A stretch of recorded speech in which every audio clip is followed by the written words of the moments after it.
In this age of new normal, online is not your only option. Because new normal means new learning modalities and new learning possibilities. Let Vibal make learning offline possible with Smart Class.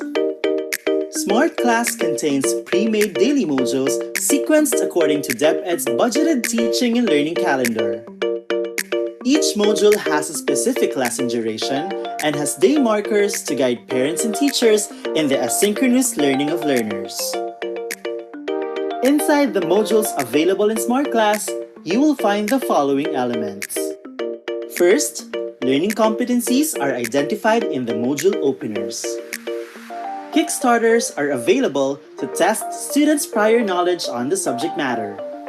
This set of activities, found at the beginning of each lesson, may also serve as motivational activities.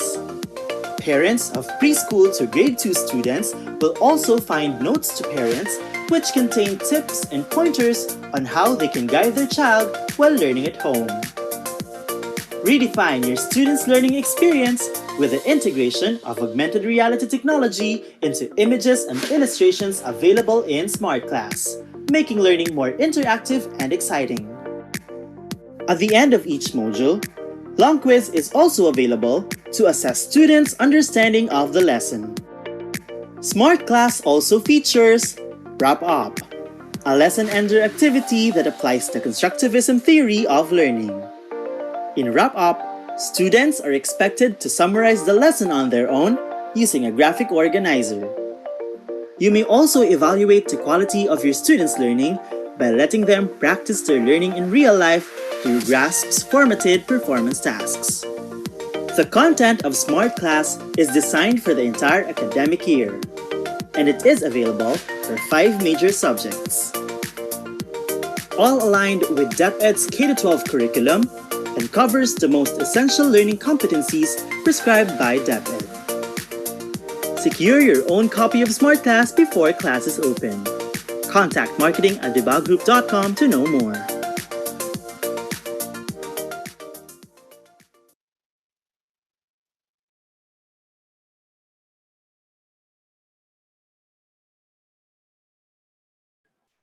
Good day, Kabibal, and welcome to our Managing Learning at Home webinar series.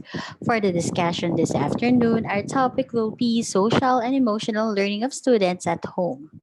Before we begin, kindly take note of the following reminders. Make sure you are registered to the webinar to have your e-certificate of participation. Visit certificate.vivalgroup.com to generate your proof of attendance. Place your questions in the comment box allotted during the session and they will be addressed by our speaker later on. Share the video using hashtag LearnAs1PH as our official hashtag to our Vibal webinars. Experience learning, Kabibal. And now to proceed with our webinar this afternoon, it is my pleasure to introduce to you our distinguished speaker. Mr. Martin Kit Guzman is a registered guidance counselor. He attended college at Centro Escolar University in Manila to pursue Bachelor of Science in Psychology. After graduation, he then took up the degree Master of Science in Guidance and Counseling and finished it in 2014, also at Centro Escolar University. He acquired his professional license in counseling in 2015. He was a former guidance counselor at Colegio San Agustin Makati and former guidance counselor and professor of psychology at Far Eastern University Institute of Technology, Manila. Presently, he works as a students counselor at Shuruk Al Mamlaka International School in Talif Kingdom of Saudi Arabia. He manages a small blog site. He uses it to write about his views and sentiments on current social issues, education, and mental health. Ladies and gentlemen, please welcome Mr. Martin Kit Guzman.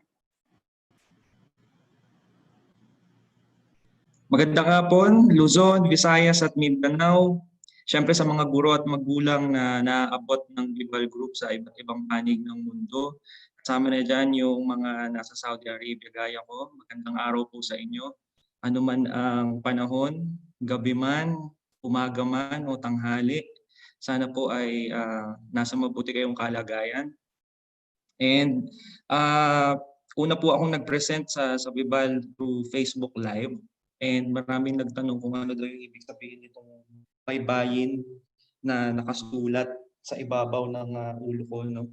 Ang ibig sabihin po niyan is inay, itay, para sa inyo ito. Yan, para po sa inyong lahat yan, mga magulang at mga guro na nagsisilbing magulang para sa mga mag-aaral nila. Gusto ko lang po sabihin, no, na masyadong komplikado itong araw na ito kasi Martes ngayon, nasa trabaho po kami. Kahit po may pandemic pa rin dito sa Saudi Arabia, unti-unti naman bumabalik na lahat.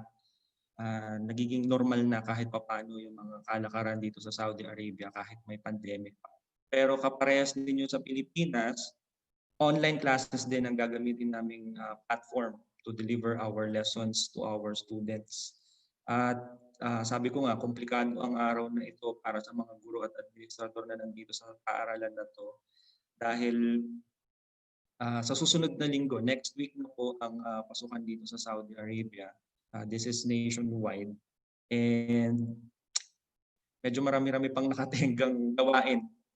Pero dahil mahal ko ang Bibal at ang mga guro at ang mga magulang na nanonood ngayon, at syempre dahil mahal din ako ng supervisor ko na pinayagan akong gawin to kahit nasa gitna kami ng busy na trabaho, tuloy tayo ngayong araw dahil walang makakapigil sa karunungan. Ngayon, nais ko na rin gamitin ang sandaling ito para ipaabot ang aking pasasalamat, ang pusong pasasalamat sa aking mga coordinator at supervisor dito sa Shuruk Al-Mamlaka International School, dahil kung hindi dahil sa kanila, hindi tayo magkakasama-sama ngayon.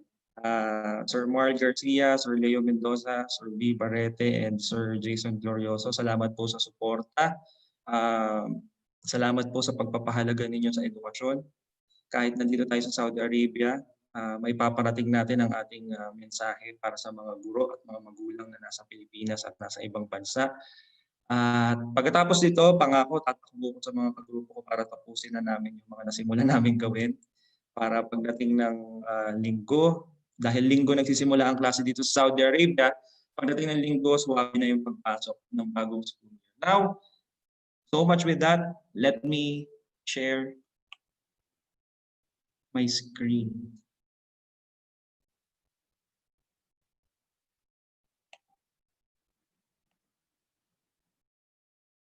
All right.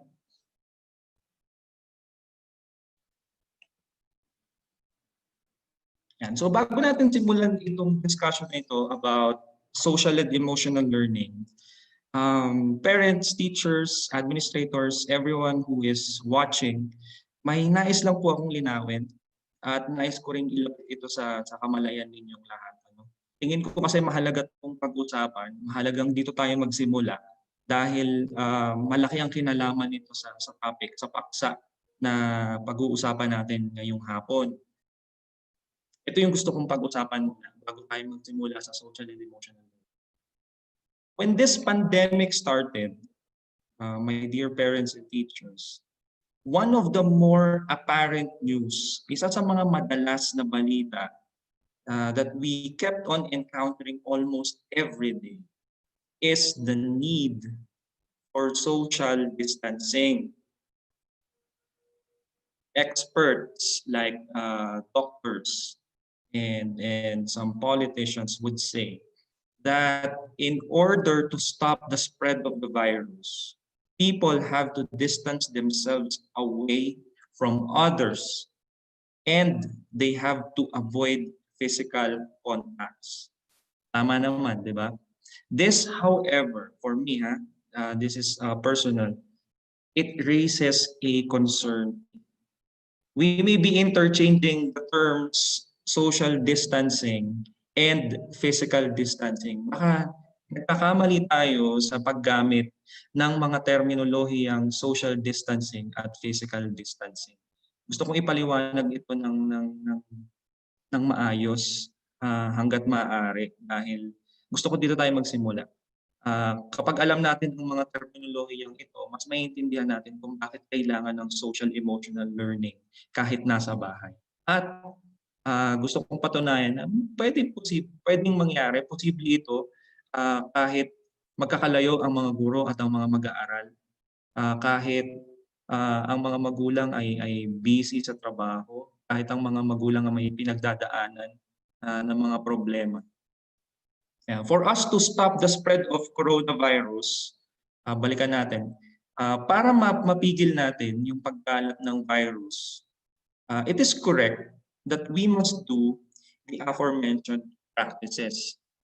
Yes, it is correct. You have to distance yourself away from others physically, diba? And you try to examine those activities. It is noteworthy that there are no special things or activities that will tell you that it is social distancing. There are no social distancing practices being done there. Those are purely physical distancing. We can still deal with other people. We can use our phone. We can use the social media.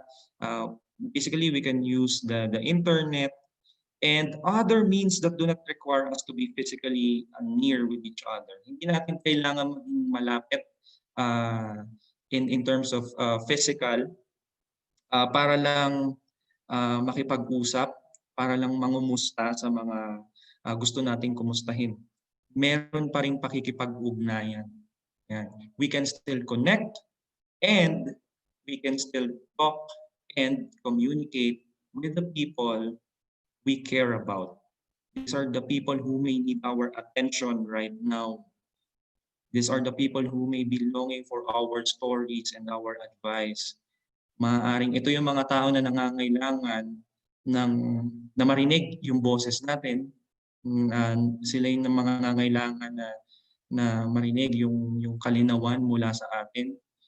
Minsan kahit kwento lang, di ba? Yung simpleng kamustahan lang kailangan nila para gumaan ang loob lalo na sa mga panahon ngayon, lalo na sa mga nangyayari hindi lang sa Pilipinas, hindi na rin sa buong mundo. Basically, what I'm trying to say here is we can still be human with them. As humans, we are expected to communicate. We are expected to share our thoughts and concerns. And we are expected to feel emotions. Hindi tayo tuod. Tayo ay mga tao. Tayo ay mga taong may nararamdaman. Tayo ay mga taong may emosyon. Diba? So ang sinasabi ko dito, kahit kailangan mong mag-physical distancing, maaari ka pa rin magpakatao at maging makatao. Kahit lumalayo ka physically sa kapwa, pwede ka pa rin magpakita ng malasakit sa kanila. Maaari ka pa rin magsilbing liwanag, especially sa mga guro, at maaari ka pa rin bumuhat o humawak ng kaliwanagan, especially sa mga magulang. Ginagamit ko yung mga sinabi ko noong previous webinar sa Facebook last Friday. No? Sabi ko doon, mga guro ang nagsisilbing liwanag at ang mga magulang ang humahawak sa aming liwanag. Kapag sinusuportahan ng mga magulang ang mga guro, mas lalong nagliliwanag ang mga ito. So yun, pwede ka pa rin magsilbing liwanag, pwede ka pa rin humawak ng kaliwanagan. At sa mga taong pinapahalagahan mo, maaari mong gawin ang mga ito. And especially for our students, for our children. Lalo na doon sa mga tao na napupundi dahil sa pandemyang ito. Yan, ulitin ko kahit nag-physical distancing tayo, pwede pa rin tayong maging makatao. Pwede pa rin tayong maging makatao para sa kanila. Lalo na sa mga nahihirapan, lalo na sa mga may mga pinagdadaan. And this is the very reason why I personally prefer the use of the term physical distancing and not social distancing. Malaking-malaki ang pagkakaiba nila. What am I trying to say here? because there is a need to physically distance ourselves from others. Dahil may malaking pangangailangan para lumayo tayo or maghiwa-hiwalay muna tayo physically. Even to some of our closest friends, uh, up to extent na pati yung family members natin, kailangan nating layuan, yung mga kamag-anak, our relatives, just to be safe and free from this terrible disease na COVID-19, social and emotional connectedness become more necessary. It becomes more critical. Mas kailangan natin ang social and emotional connectedness ngayon. Kaya huwag natin gagamitin ang social distancing. Kailangan natin gamitin physical distancing and social and emotional connectedness. Dahil posible. Maraming paraan para mangumusta, maraming paraan para kausapin pa rin ang ating mga pinapahalagahan sa buhay. Kaya this is the time where we really need connectedness, especially with our loved ones, especially with those people that we really care about. We need to feel acts of humanity from others, and we have to show the same to others more than ever. Kailangan nating magpakatao or maging makatao para sa kanila dahil kailangan din natin yung pagiging makatao nila para sa sarili natin. Ito yung mga mahalagang bagay na talagang kailangan natin ngayon bukod sa pagiging ligtas sa sakit na ito, sa pandemyang ito. Dahil bukod sa physical health, mental health is also essential right now.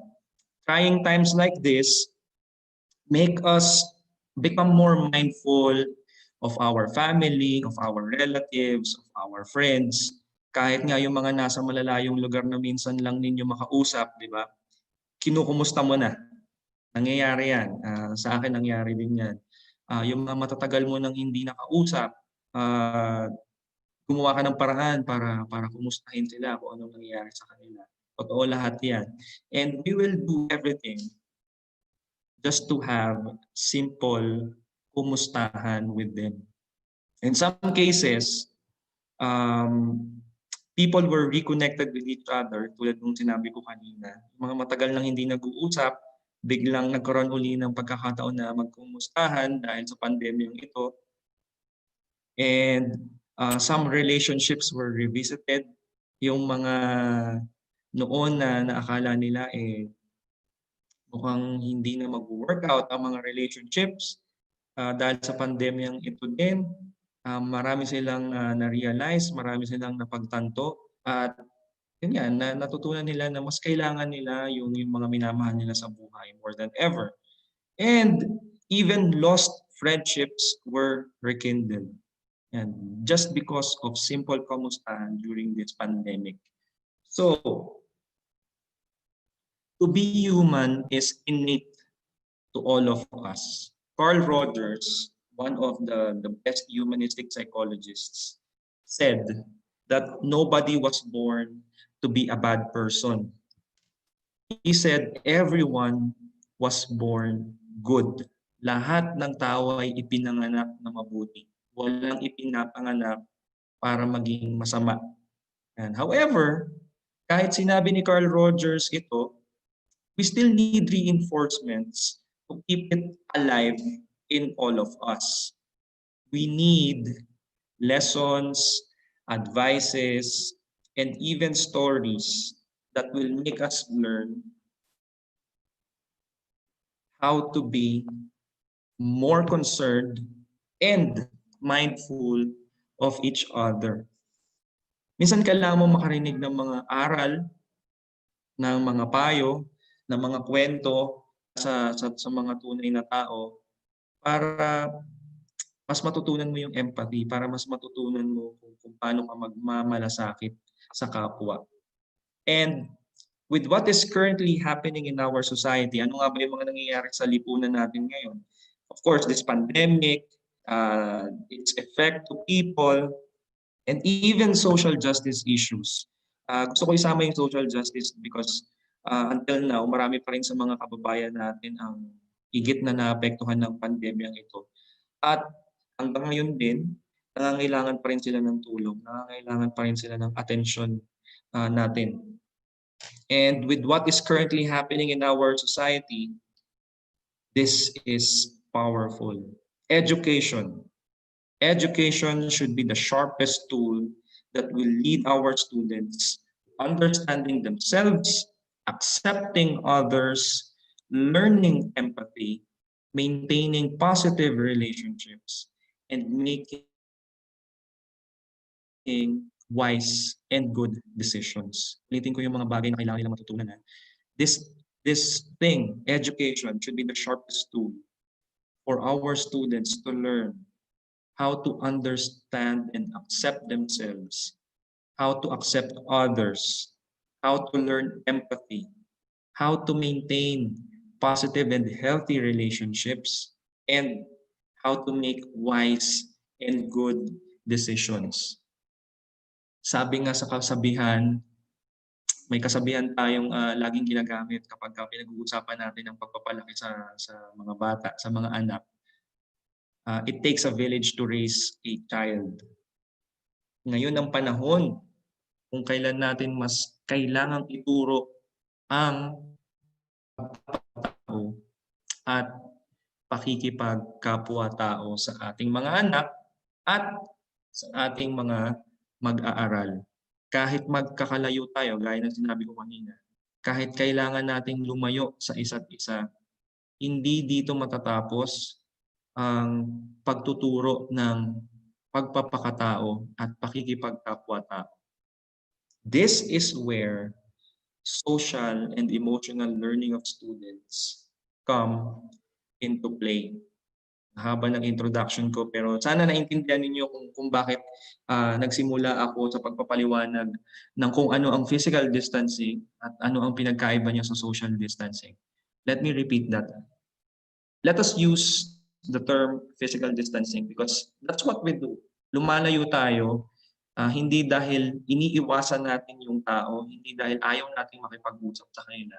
Ngunit ginagawa natin ito para maging ligtas. Pero hindi ibig sabihin nun ay lumalayo tayo para tuluyang tapusin ang pakikipag-ugnayan sa mga tao ito.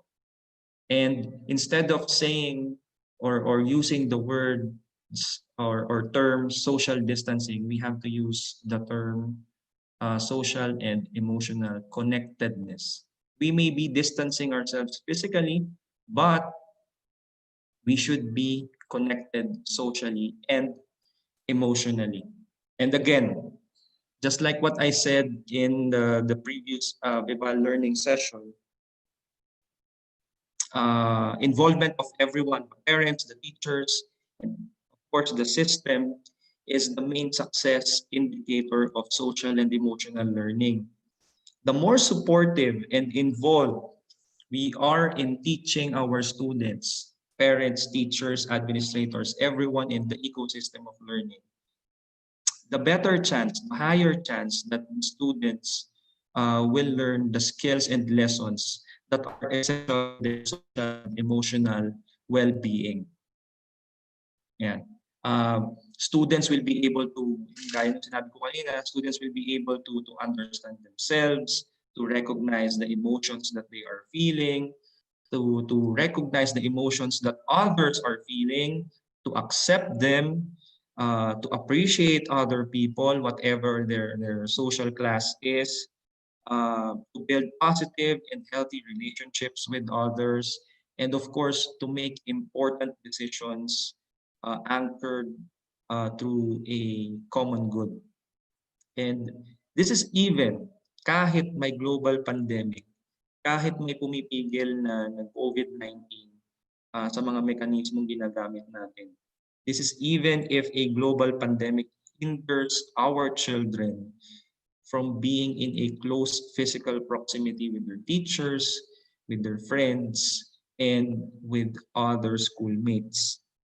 This is why mental health practitioners acknowledge the statement of our DepEd Secretary, Madam Briones. Sabi niya, she said, the first week of classes will focus on psychosocial counseling. I thought giving attention to the students' psychological well-being while assessing how their relationships with their family members, with their relatives, with their friends, or with anyone in their circle are going is a great way to start this very one-of-a-kind academic year. Ayan, magandang simulan.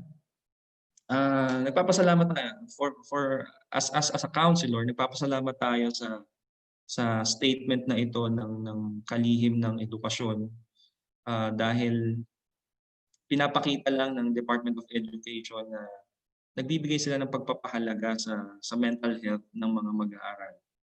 Ayan. Kaya itong presentation na ito, because I know yesterday, I think last night, Brother Aguirre was able to deliver almost the same topic, social emotional learning at home. Iiwasan natin na magkaroon ng overlapping. I think it will be safe to say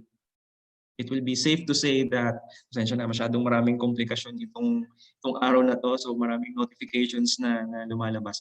Again, it is safe to say na yung ibinigay ni Brother Aguirre kahapon may be coming from a teacher's or administrator's perspective.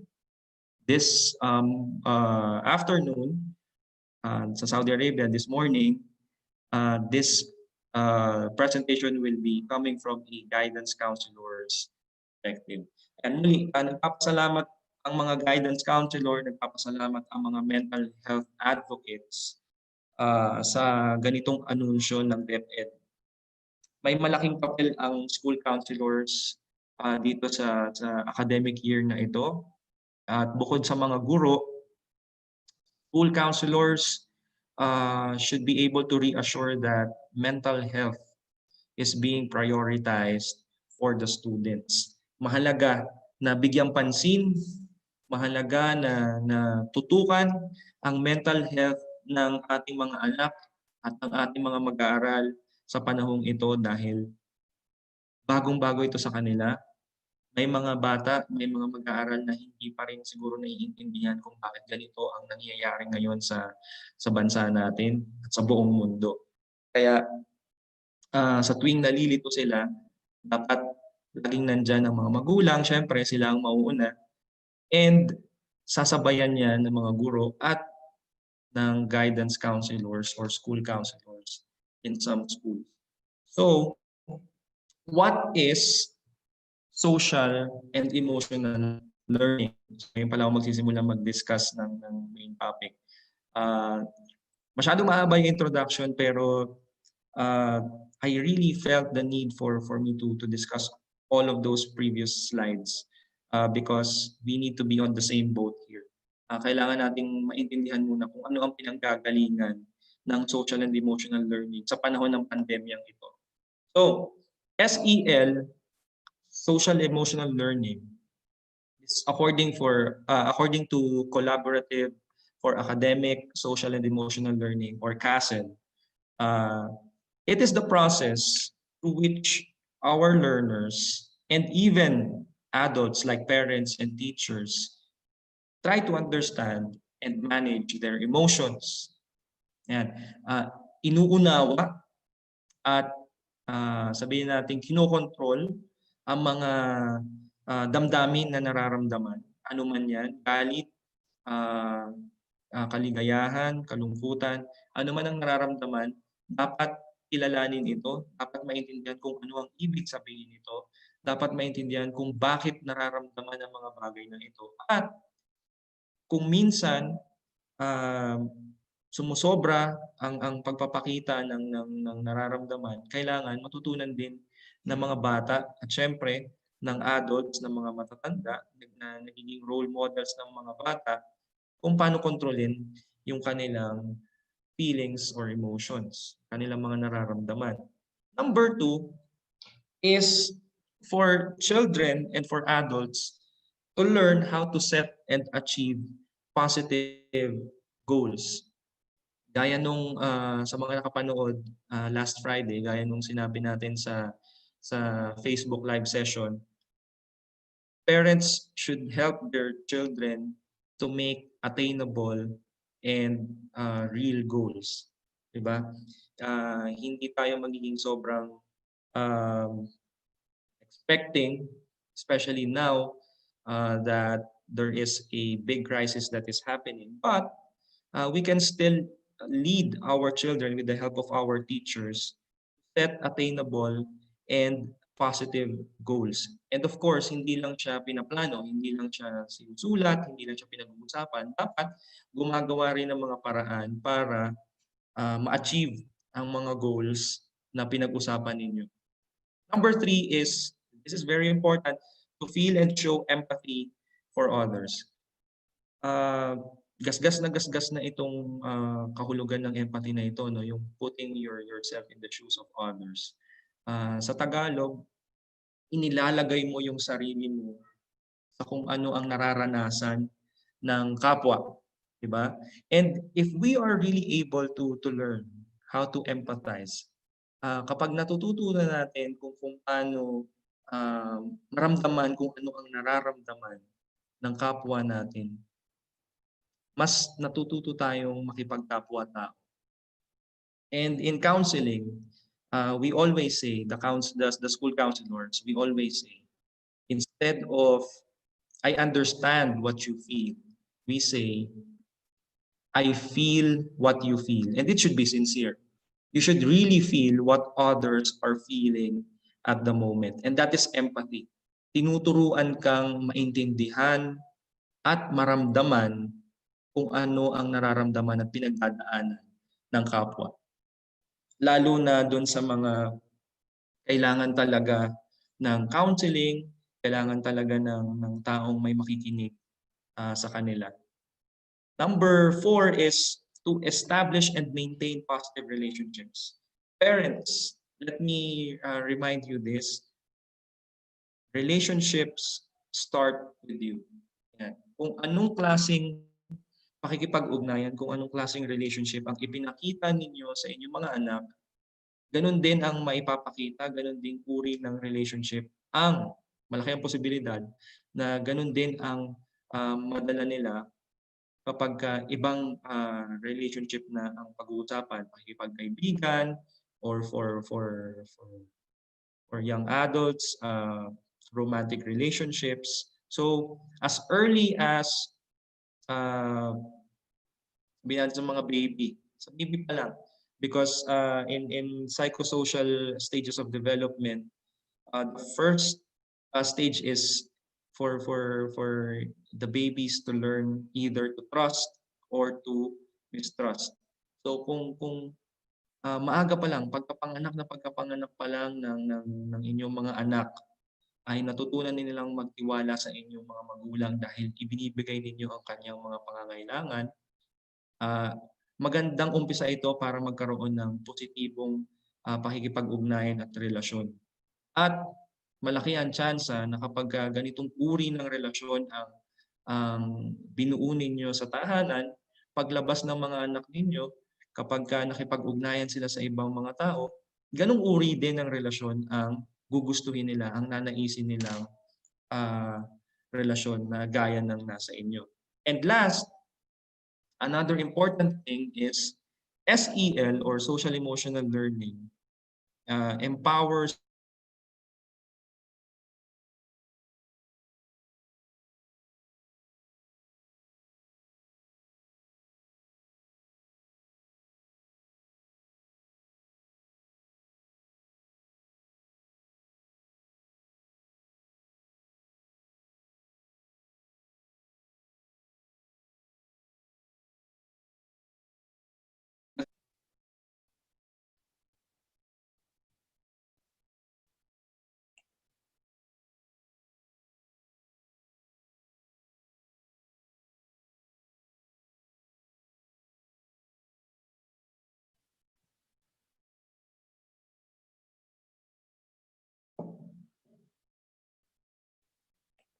Hi, ma'am. Hi po. Sige po, sir. Continue lang po. Sige po. Sorry, Mama. Okay lang po. Thank you.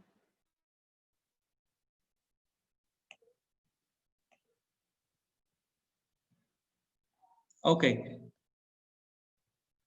I'm sorry about that. And when we talk about making responsible decisions, we have to always consider the common good. And we have to know what the consequences of our actions will be. We have to know what will happen if we choose to do something other than the other choices, di ba? Um, ang paggawa ng desisyon ay hindi lamang nagmumula or hindi lamang natututunan kapagka matanda na, pagka malaki na.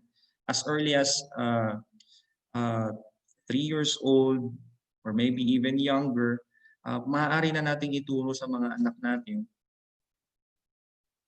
ang paggawa ng tamang desisyon.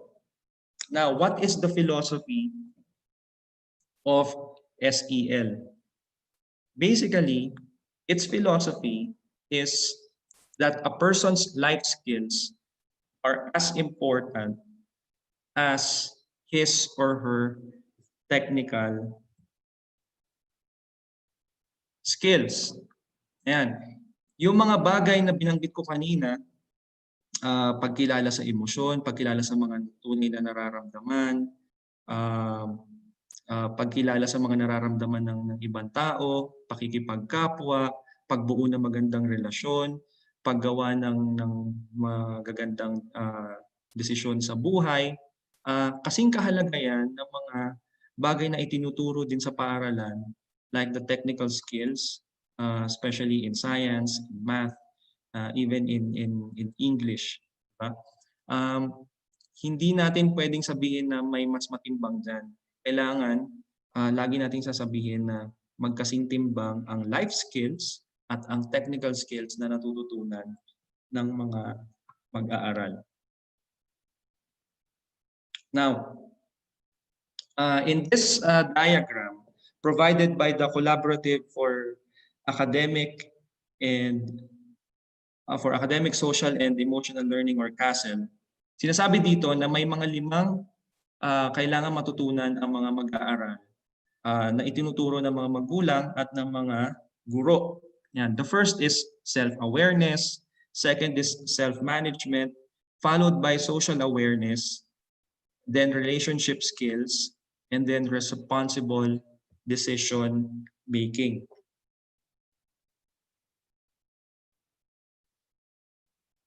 Okay.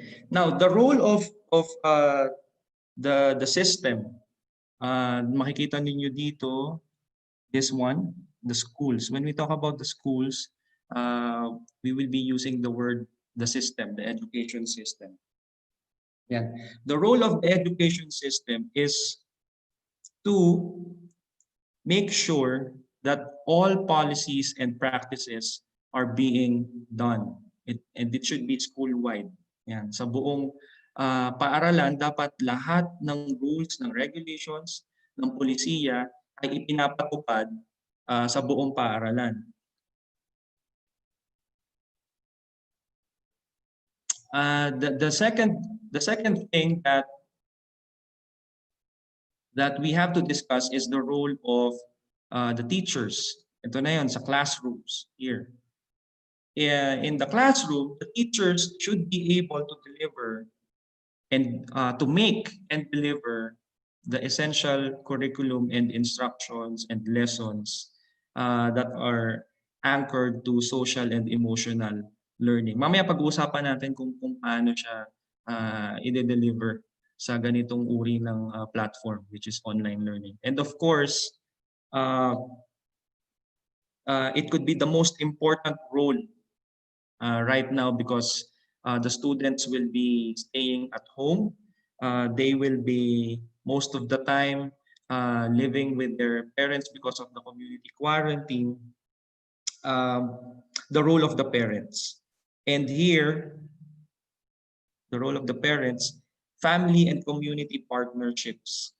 Parents should make sure that they establish strong partnerships most of the time. I'm trying to say What I'm trying to say here is that we have to make a constant communication, an open communication with the students' teachers. Because number one, kayo ang laging makakasama ng mga bata dahil nasa bahay sila nag-aaral.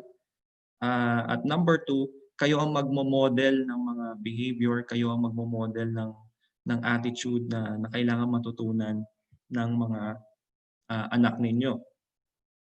And this is to make sure that whatever value or life skill is taught in an online class, parents can follow it up by modeling the right behaviors, by giving great advice for them, and maybe by sharing relevant stories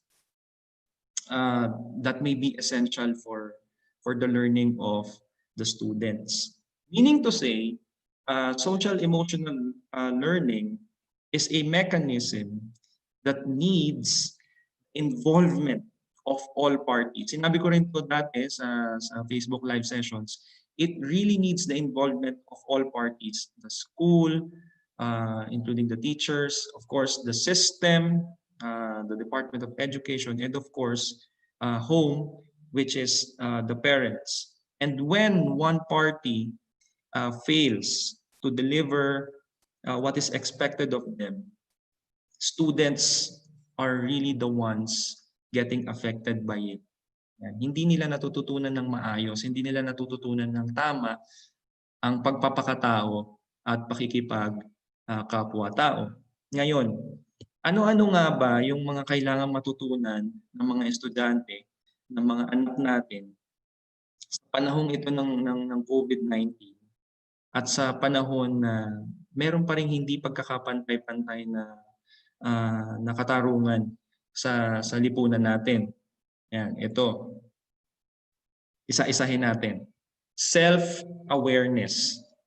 When we talk about self-awareness, this is the ability to accurately recognize one's emotions and thoughts. Yan. Kapag natututunan ng bata na kilalanin kung ano yung mga tumatakbo sa isip niya at kung ano yung mga nararamdaman niya, mas nakikilala niya kung sino siya. Mas nakikilala niya ang kanyang sarili. And this includes an accurate assessment of one's strength and limitations. Yan. Kasama sa pagkilala sa sarili, especially ng ating mga mag-aaral, ay ang tanggapin kung ano ang mga kakayanan niya at kung ano yung mga bagay na kailangan pa siyang mag-improve. Importante na malaman din ng mga mag-aaral ang mga bagay na yan. And of course, possessing well-grounded sense of confidence and optimism. Studies show that when a person knows well himself or herself, he or she becomes more confident about everything. And he or she becomes more optimistic on life. Bakit mahalaga? Why is it essential to teach self-awareness to our students in times like this, in crisis like this? We are in a very serious crisis right now. Hindi natin in-expect, hindi natin inasahan na tatagal ng halos 6 na buwan na yata ang community quarantine sa Pilipinas.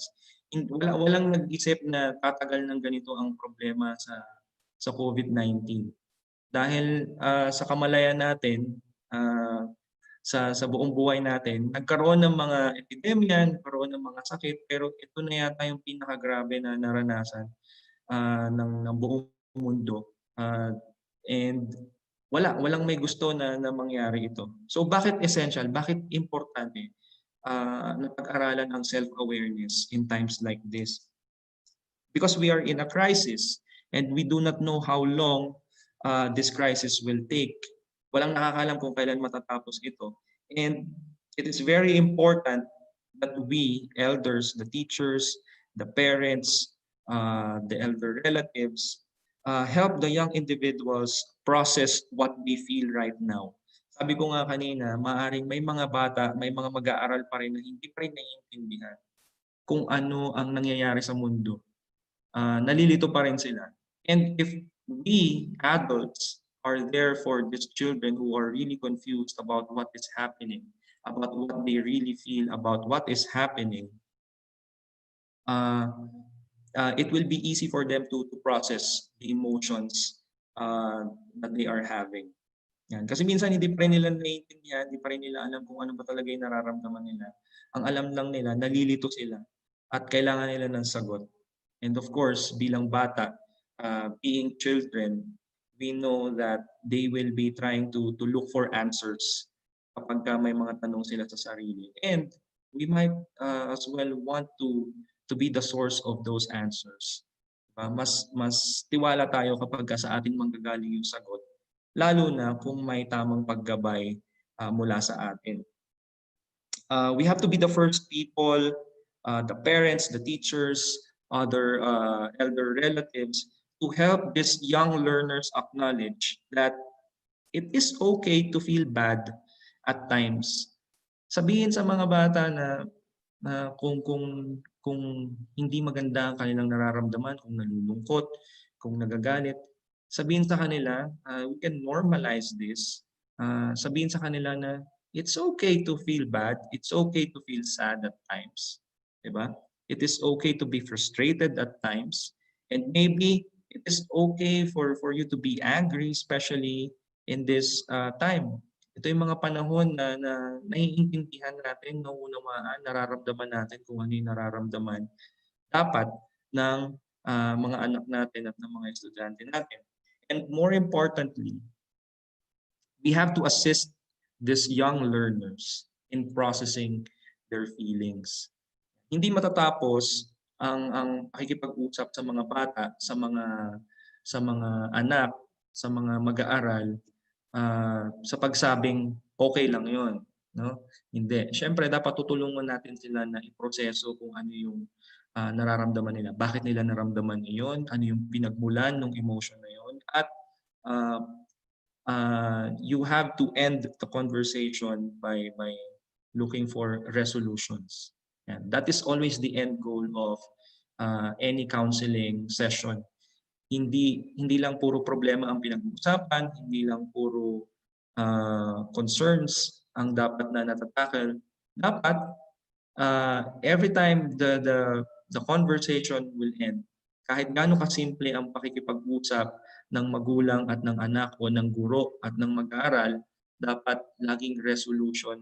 Sa resolution natatapos ang conversation. Yan. You can say that, halimbawa ito, you can say that you may have lost something, some privileges, for example, going outside, playing with your friends, or gumimik sa mga kabarkada in the case of our young adults. Yan. Pwede mo sabihin yung mga yon, you may have lost some privileges and it is okay to feel bad about it. But pwedeng sabihin, right after that, pwedeng sabihin na I can help you gain new experiences. Pwede natin pag-usapan kung ano yung mga pwede nating bagong gawin. And I can help you, I can be with you in gaining those new experiences that you may enjoy. Yan. When students are fully aware of themselves, including their emotions, including their thoughts, and these people, these young individuals will not be afraid to express. Diba? And when they are not afraid to express, kapag hindi sila natatakot na sabihin kung ano yung nararamdaman nila, especially sa mga magulang at syempre sa mga guro din, we tend to fully know them. Mas nakikilala natin sila ng mas maayos without even exerting an effort to talk to them. Yan. Minsan sila na yung magsasabi, sila na yung lalapit sa atin, sila na yung magbabanggit ng mga nararamdaman nila, ng mga problema nila. At napakagandang pakiramdam noon para sa mga magulang at sa mga guro kapag nilalapitan sila ng mga anak nila. They don't need to exert any effort para lang makipag-ugnayan, para lang malaman kung ano yung tumatakbo sa isip at kung ano yung nararamdaman ng kanilang mga anak, ng kanilang mga mag-aaral. Napakahalaga nun, and sana self-awareness will be integrated in any lesson that the teachers will have for online classes. And of course, self-awareness should be modeled by the parents, lalo na nasa bahay sila. So mamaya pag-usapan natin kung paano maimo-model ng mga magulang, syempre ng mga guro din, ang value na ito, because this is really important. It is the start of making good relationships with others, and of course having the empathy for others. The next lesson that social and emotional learning wants us to learn is the value of self-management. Yeah.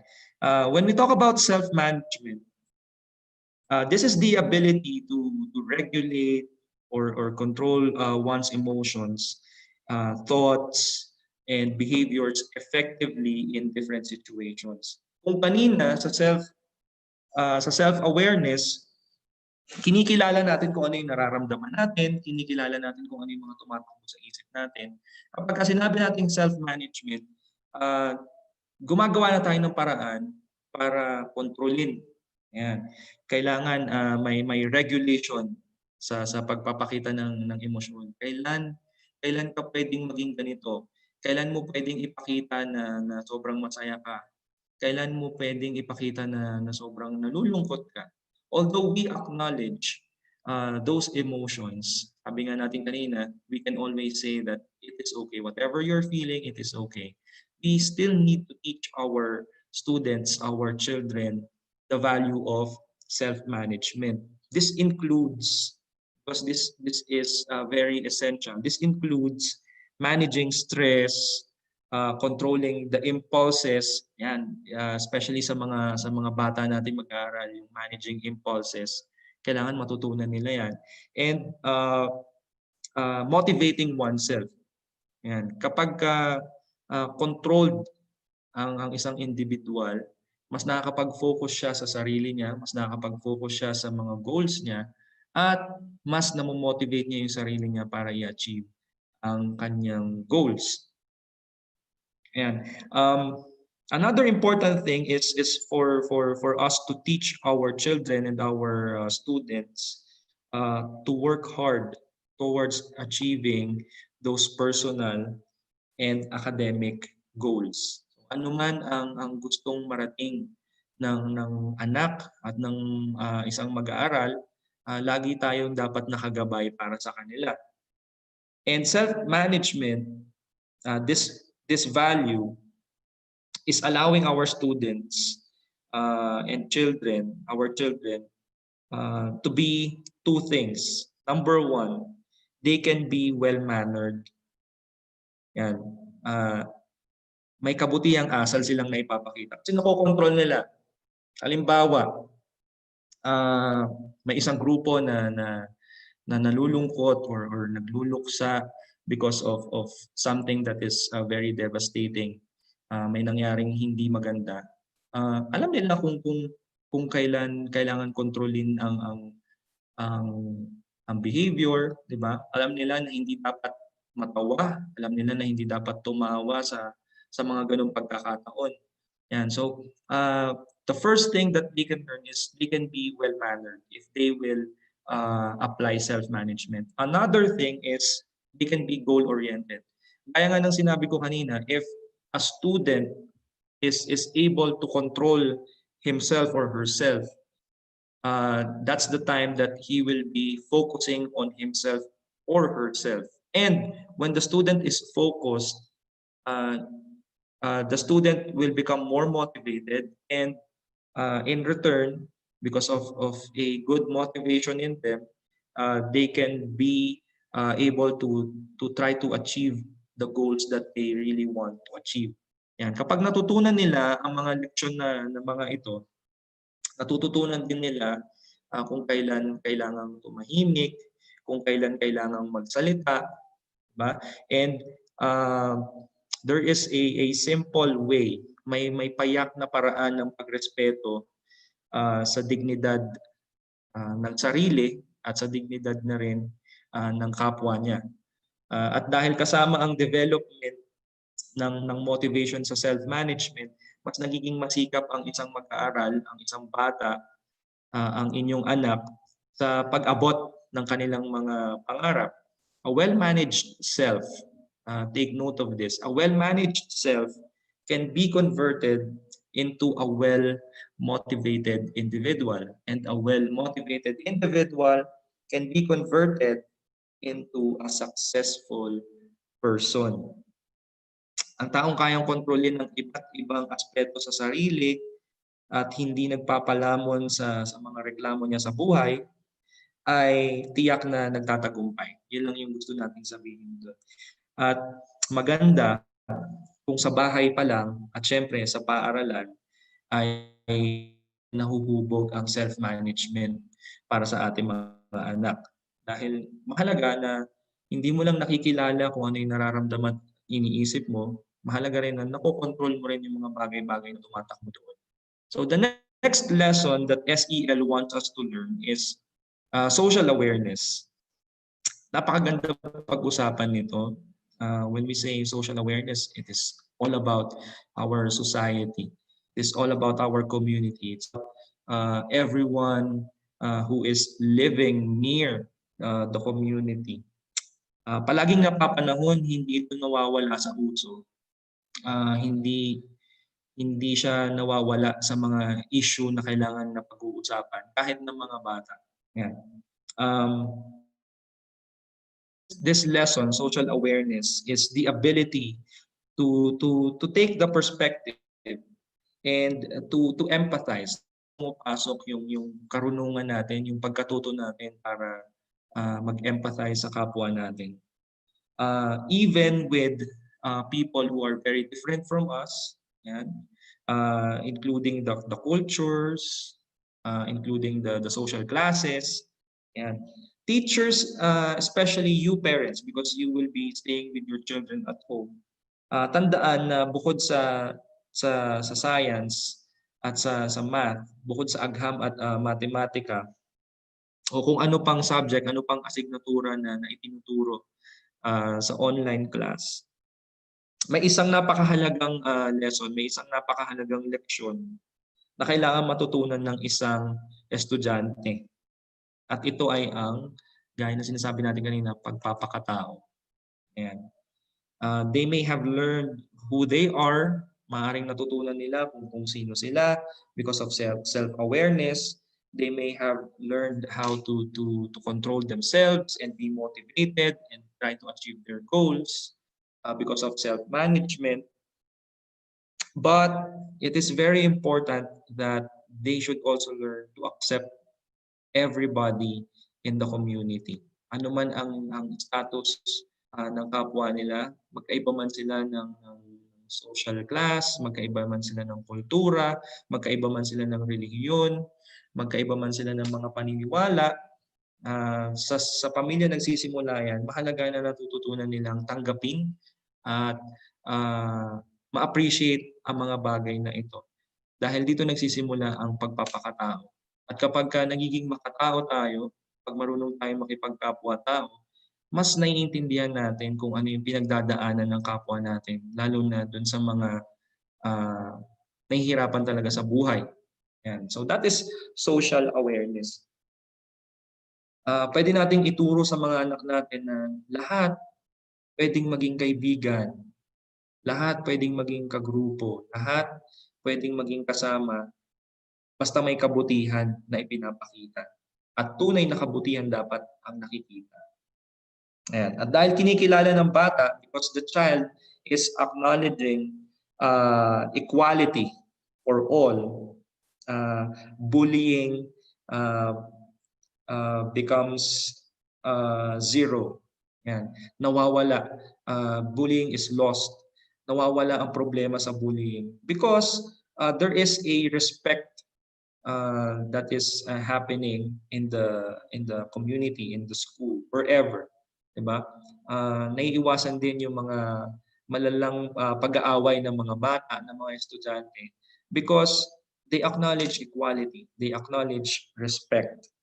Yan. I hope that is clear for social awareness.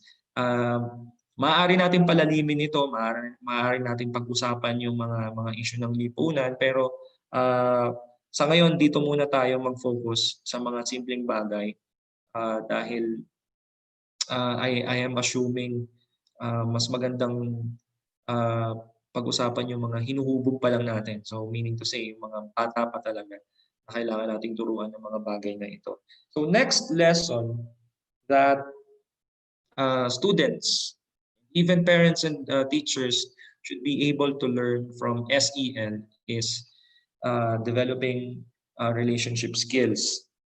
In connection doon sa social awareness, teaching relationship skills in SEL means that we need to develop positive and healthy relationships. Sabi ko kanina, nagsisimula ang magandang relasyon kung naipapakita na ito ng mga magulang sa kanilang mga anak. Ayan. We have to take note that positive relationship is a rewarding relationship. Ayan. Para sa ating mga anak, hindi lang sa isang individual o sa ibang individual nabubuo ang relationships. Meron ding relationships within a group, especially kapag pumapasok na sila sa paaralan.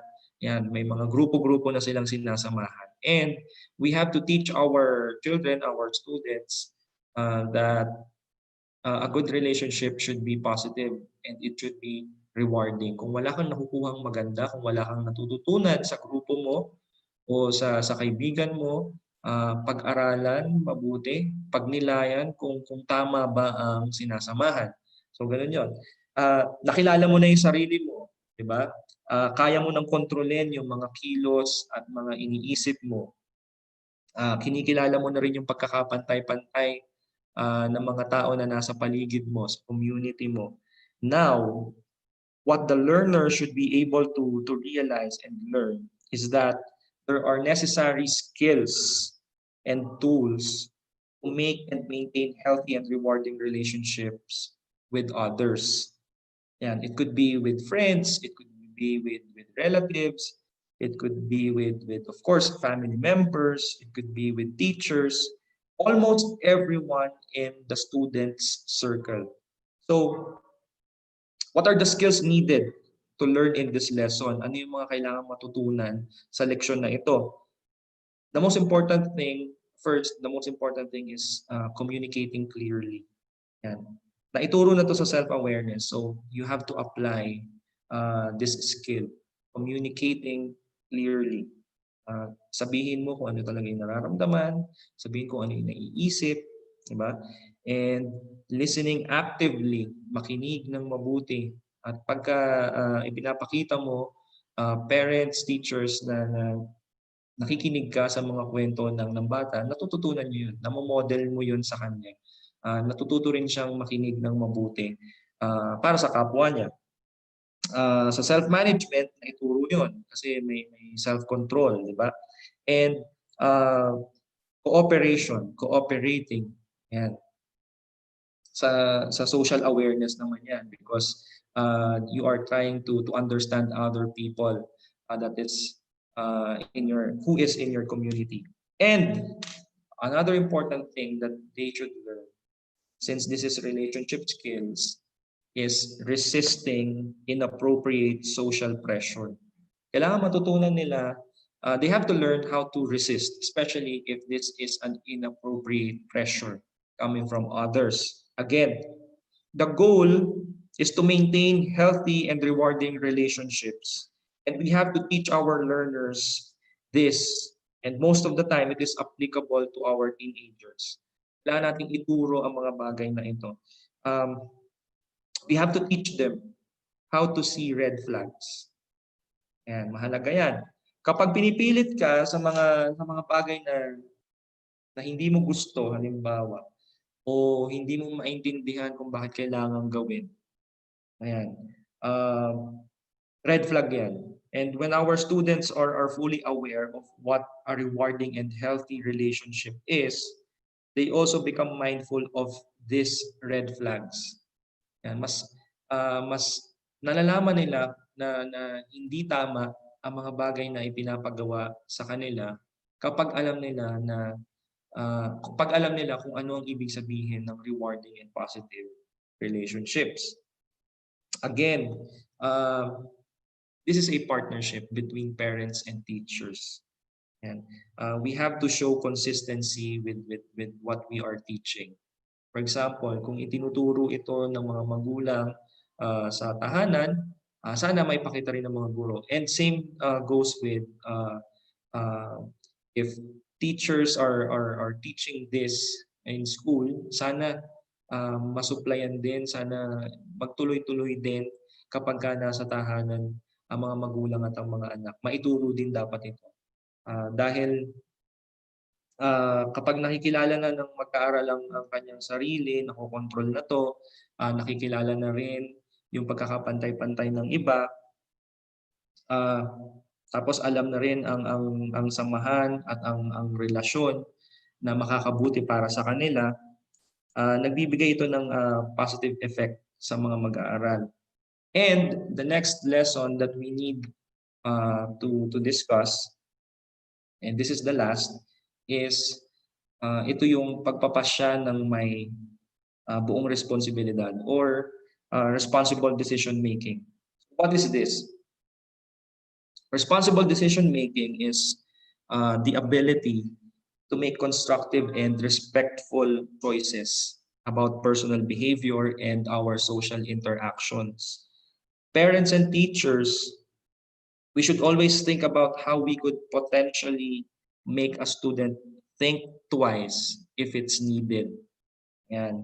Hindi masama na i-lead natin yung mga mag-aaral, yung mga anak natin in thinking twice. Yan. You have to reflect on this question.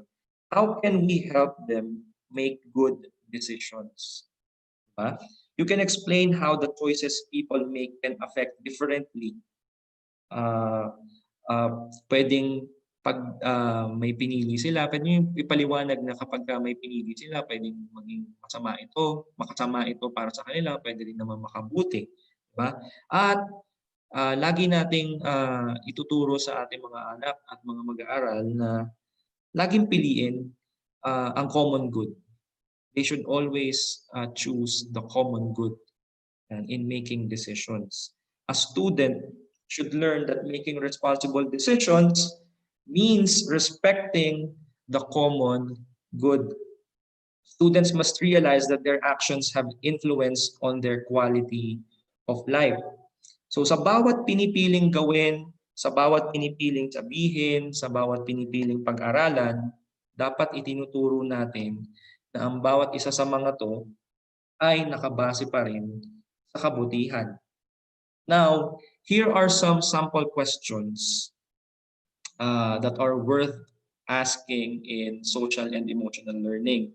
First, for self-awareness. Parents and teachers, you have to take time to talk about emotions with your children or your students.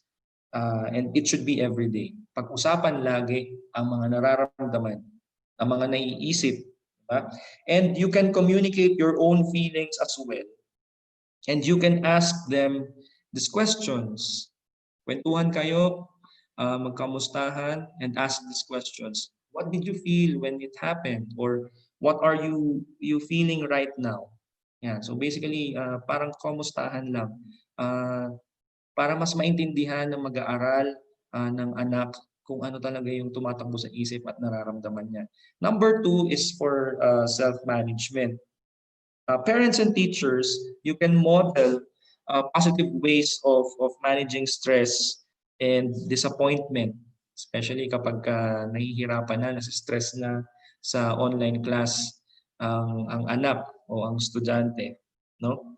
And you can ask the student or the child, is it worth your energy to be angry kapag stressed na? Or kapag tinatamad na siya, kapag nabobore na, you can ask this question, is it worth your time to not be doing anything? Yan. Let us lead our students to become more motivated, especially now that uh, the platform, the modalities are very new to all of us. And now for social awareness, you can use stories. It can be fictional. It can be a real story from a real person, diba? And this story can be used as long as it touches different social issues. And then you can ask these questions. Um, how would you feel if you are in the same situation as the character in the story? And pwede ring tanungin yung what would you do differently? Yan. Ano yung mararamdaman mo kung nasa sa kaparehas kang sitwasyon ng character sa kwento at kung pwede mong baguhin ang mga ginawa niya, ano yung pwede mong gawin? Yan yung mga bagay na nagtuturo sa kanila ng empathy. Yan yung mga bagay na nagtuturo sa kanilang kilalanin ang pagkakaiba at pagkakapantay-pantay ng bawat isa. For relationship skills,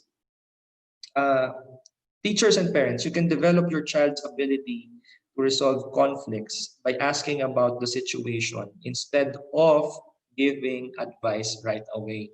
In counseling, we discourage advice. Mas magandang nakikinig nga kami most of the time kaysa nagbibigay ng advice. And you can ask these questions. How can you work to make things right? Or what do you think your friend was feeling when the conflict happened? And instead of giving advice to children, make them realize the things that happen and let them make the resolution. Yan. Tinuturuan natin sila na pag-isipang mabuti kung paano aayusin ang mga problema sa relasyon. And lastly, for responsible decision making, this is an application of everything that they should be learning, from self-awareness down to relationship skills. You have to communicate the consequences through questions like, ito halimbawa lang to, what might happen if you choose not to wear your mask when you go out during the pandemic? So this is a total application of everything. So active learning na ito, meron na siyang critical thinking involved in the lesson. So do not hesitate, my dear parents and teachers, to challenge your students or children by asking these questions. And do not hesitate, huwag matakot, huwag mangamba na tanungin itong mga to. Dahil mahalaga yan, natuturuan natin ang ating mga anak na mag-isip at dumama ng mas maayos. This helps them think with concern and compassion of themselves and of course of others. Now, the question is social and emotional learning possible at home? Well, the answer is a resounding yes. Posible siya. This is as long as we teach it in a safe way. So what do we mean by safe? Safe means sequenced, active, focused, and explicit. Let's talk about it one by one. Let us begin with the first. Sequenced. Yan, may pagkakasunod-sunod, may sistema.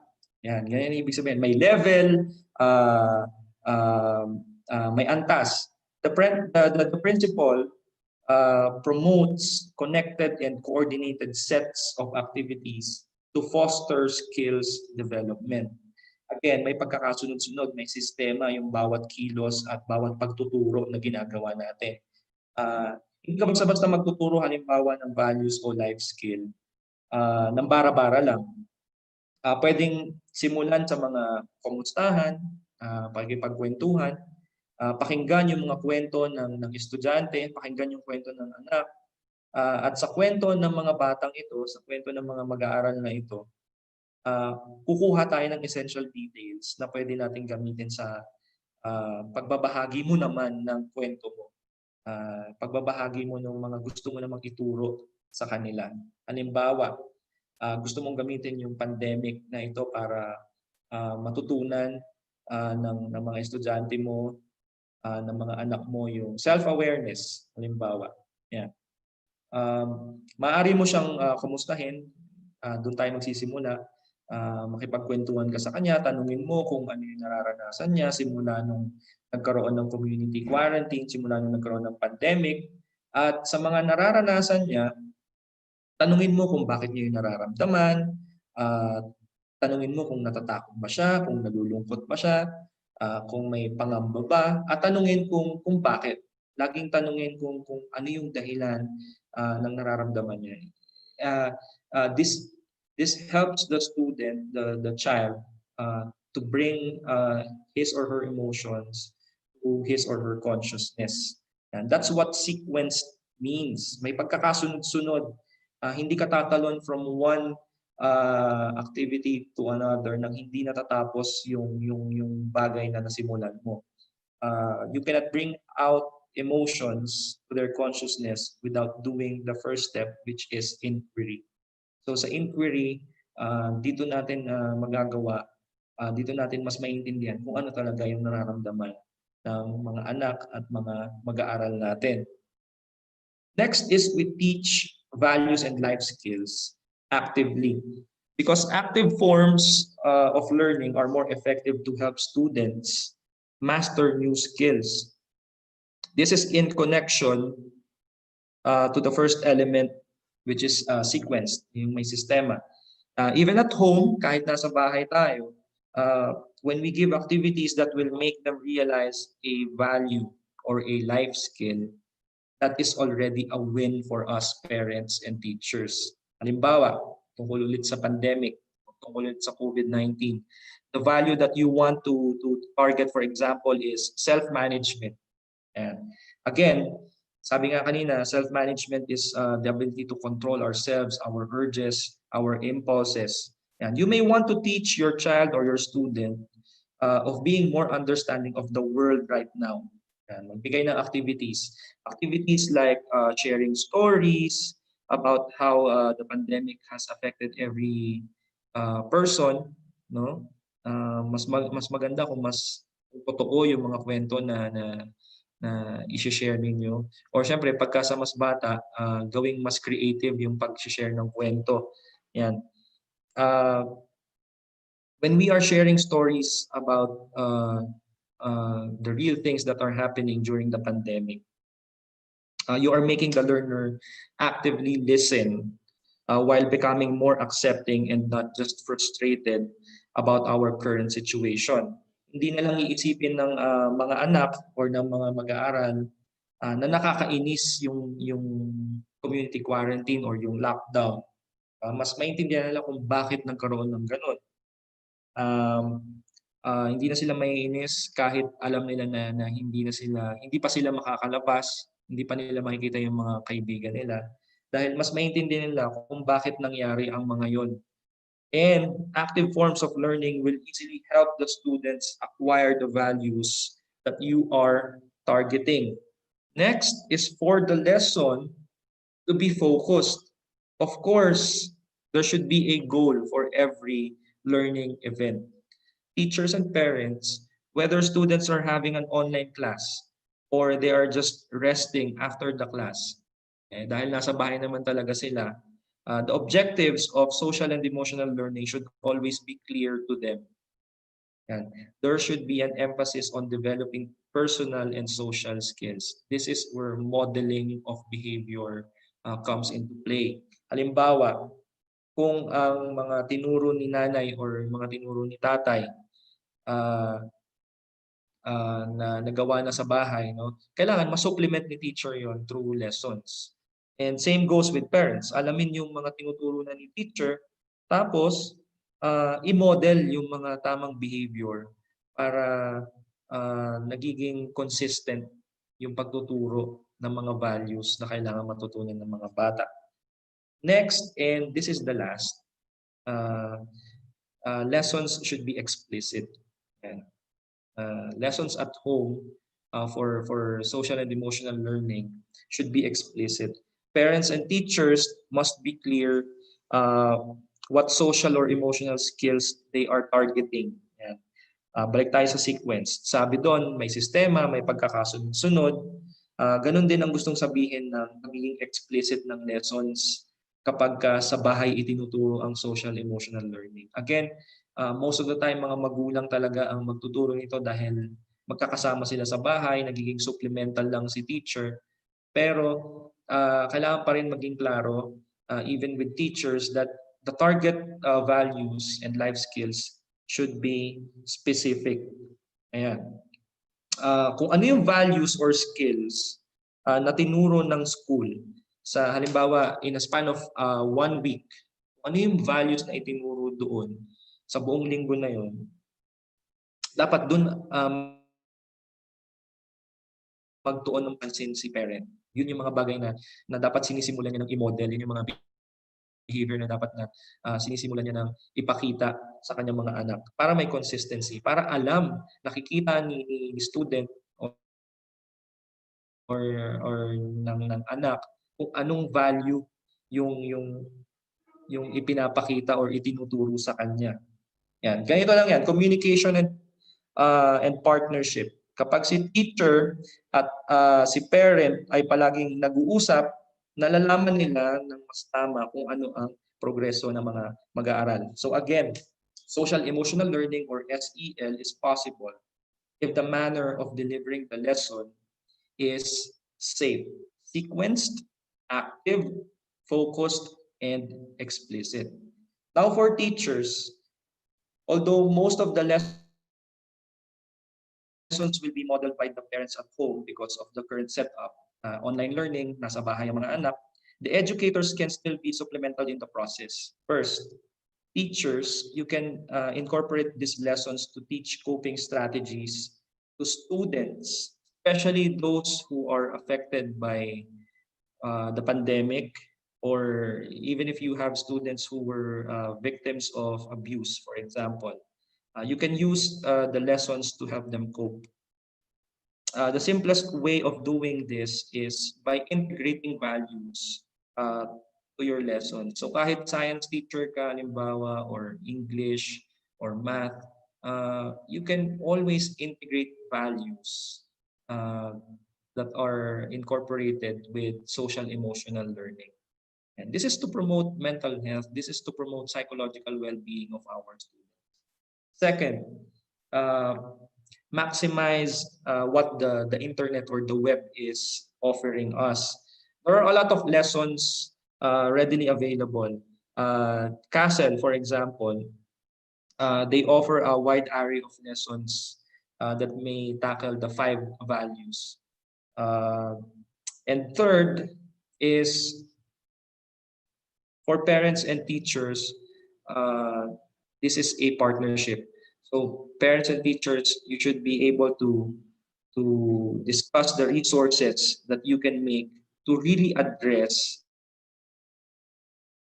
the needs and concerns of your children and students. This basically boils down to communication, my dear parents and teachers.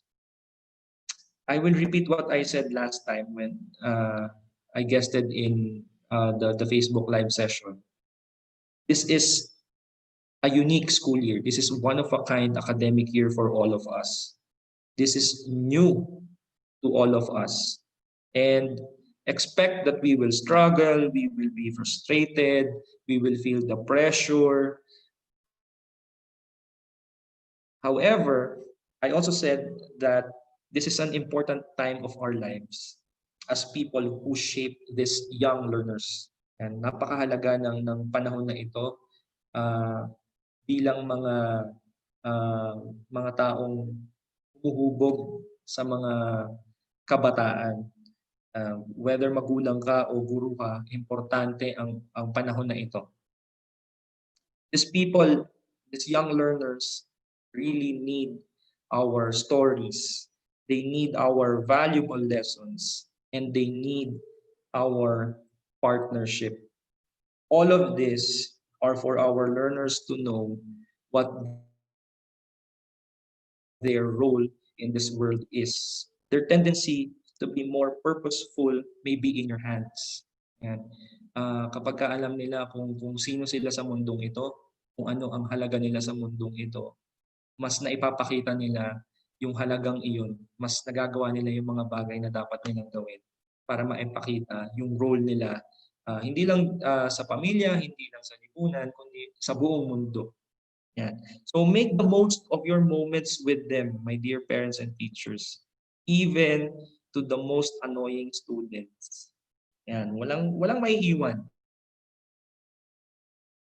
Yan, lahat sama-sama. Teach them the valuable lessons, share with them the important stories. And malay mo, itong mga annoying na mga estudyanteng ito pala, ganitong uri yung tinatahak na landas sa buhay. Hinihintay lang pala nila tayong tulungan natin sila. So, let us not distance ourselves from them socially. Again, palagi kong sasabihin ang bagay na ito, now is the time that these young learners ever. With that, I thank you for staying and listening. Pasensya na sa mga komplikasyon na nangyayari dito sa paligid ko. Maraming notifications na natatanggap. Salamat sa pag-stay, salamat sa pakikinig.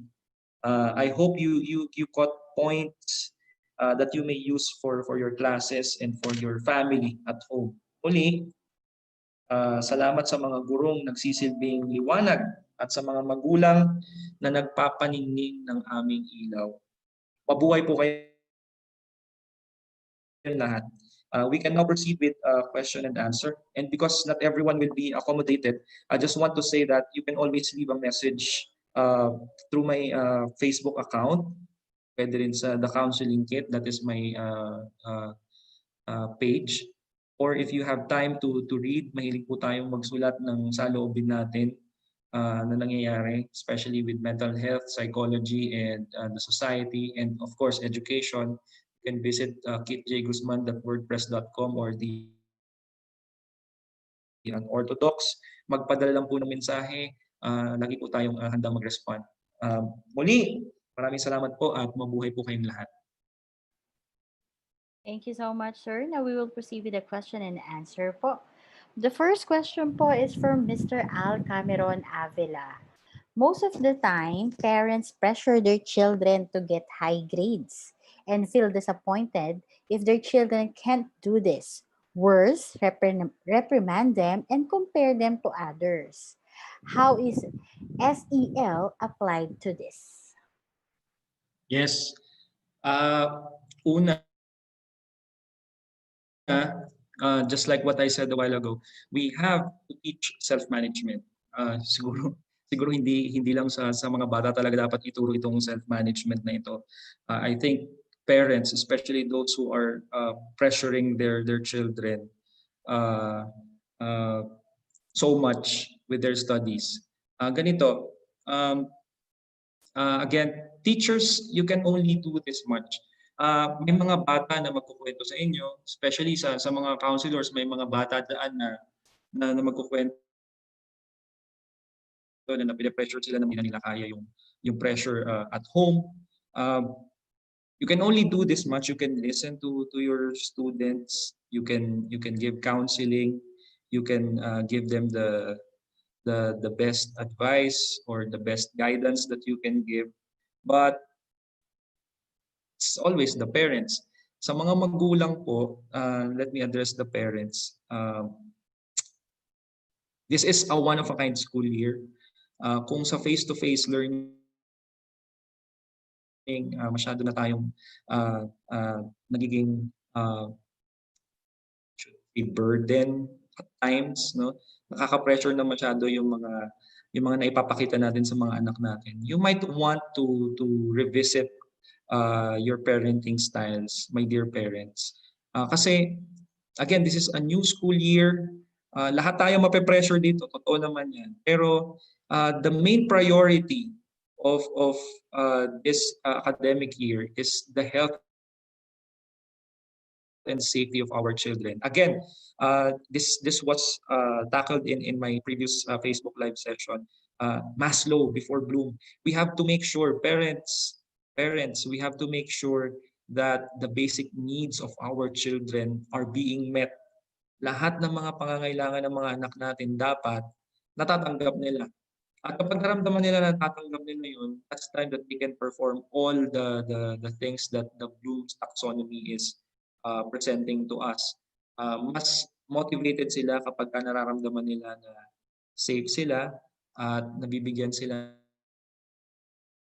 ng pagpapahalaga, especially ng mga magulang. So for teachers, we can only do this much. We can give counseling, we can give advice, we can motivate our students, but it will always boil down to how the parents treat their children. So please parents, alamin, pag-aralan mabuti, pagnilayan kung paano natin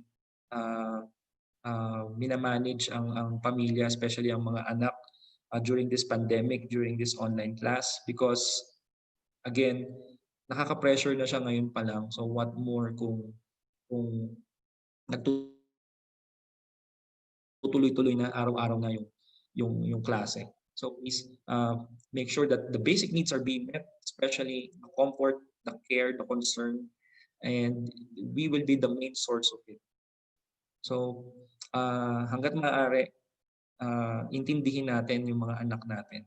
They will be successful because we are supporting them. Pero yung pag-pressure sa kanila, pag-aralang mabuti. Yun lang po, thank you.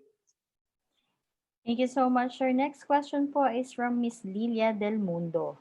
If both parents are working and they will tend to their children for their distance learning at home, how can they manage and express emotions while assisting them in their distance learning, given that they already stressed out at work?